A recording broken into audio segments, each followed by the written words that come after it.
안녕하세요. 구명모 법무사입니다. 이번 시간에는 개인회생을 신청했을 때 법원으로부터 신용카드 사용 내역을 제출하라는 명령을 받기도 하거든요. 이러한 신용카드 사용 내역을 제출하라는 이유와 신용카드 사용 내역 중 문제가 될 수 있는 사용 내역이 어떤 것이 있는지에 대해서 함께 설명드릴 테니까 이번 영상 참고하시기 바랍니다.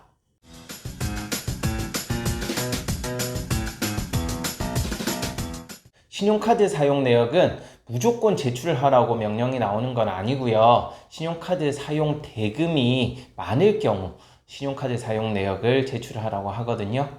이렇게 신용카드 사용 내역을 제출하라는 이유는 아무래도 신용카드 사용 대금이 큰 경우에는 그 신용카드를 주로 어디에 사용했는지 자세히 들여다보려는 목적이 있는 거예요.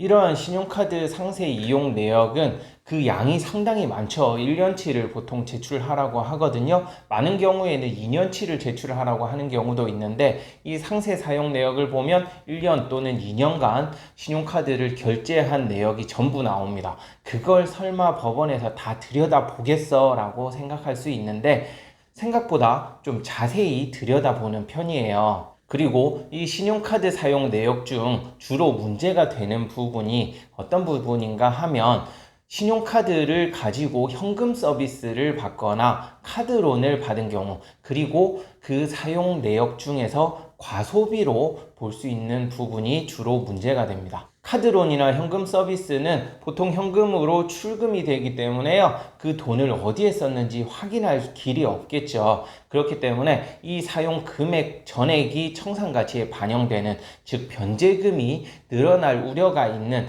그러한 문제가 발생하게 되고요. 과소비로 사용한 내역의 경우에는 어느 범위까지를 과소비로 볼 것인가가 가장 문제가 되는데요. 통상적으로 유흥비와 관련된 금액은 전액 과소비로 판단을 하고 있어요.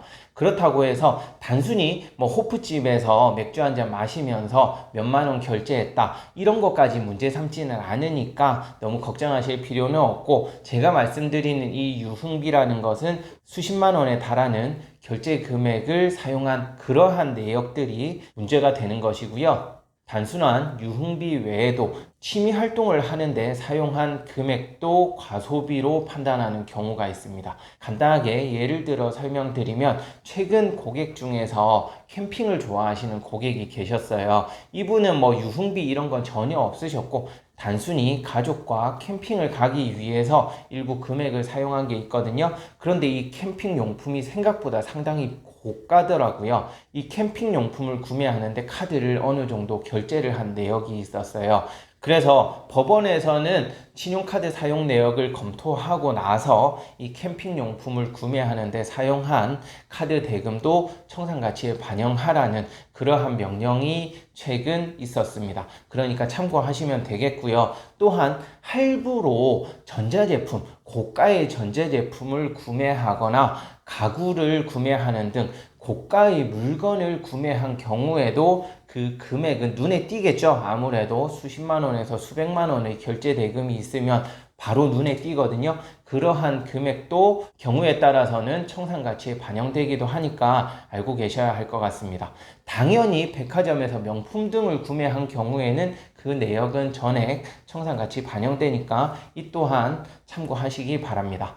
이와 같이 신용카드 사용 대금이 많은 경우에는 그 카드의 상세 사용 내역을 법원에서 꼭 확인을 한 이후에 경우에 따라서는 청산가치에 그 사용 대금을 반영하기도 하니까 이러한 부분도 상담을 할 때 꼭 얘기를 하시면 좋겠고요. 그 외에는 고가의 물건을 구매하거나 그런 내용만 없으면 별 문제 없으니까 너무 걱정하실 필요는 없을 것 같아요. 네, 이번 시간에는 신용카드 사용 내역을 자세히 들여다보는지, 또 어떠한 카드 결제 내역 등이 문제가 되는지 설명드렸는데요. 이 영상 보시고도 또 궁금한 사항이 있으시면 언제든지 위 전화번호로 문의 주시기 바랍니다. 네, 끝까지 시청해 주셔서 감사하고요. 구독, 신청, 좋아요도 꼭 부탁드리겠습니다. 고맙습니다.